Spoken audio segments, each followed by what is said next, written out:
తెలంగాణ రాష్ట్ర ప్రభుత్వం ఈ రాష్ట్రానికి సంబంధించిన ఆస్తులు, ఆ ఆస్తుల్ని ఈ ఆత్మని కాపాడి భవిష్యత్ తరాలకు అందించడమే నా ముందు ఉన్నటువంటి ఏకైక లక్ష్యం.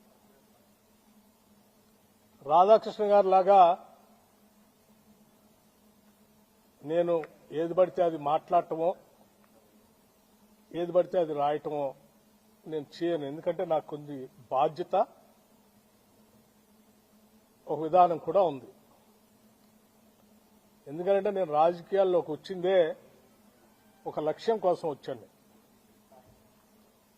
ఆస్తులు సృష్టించుకోవటం కోసం, వ్యాపార సామ్రాజ్యాలు విస్తరించుకోవటం కోసం, లేకపోతే అధికారాన్ని హోదాగా అనుభవించడం కోసం నేను రాలేదు.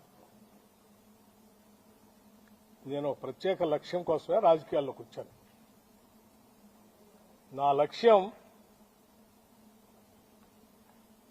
ఇక్కడ ఉన్నటువంటి ఆస్తుల్ని, వనరుల్ని, వ్యవస్థల్ని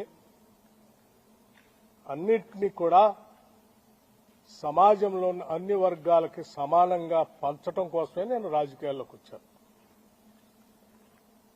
దారి దోపిడిగారులు,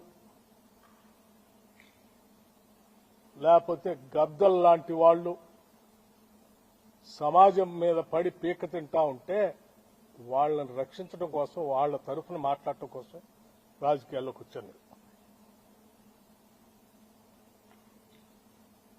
అటువంటి నాకు నా జీవితం చాలా ట్రాన్స్పరెంట్ గా ఉంటుంది. ఎవరికో ఏదో ఉపయోగపడటం కోసం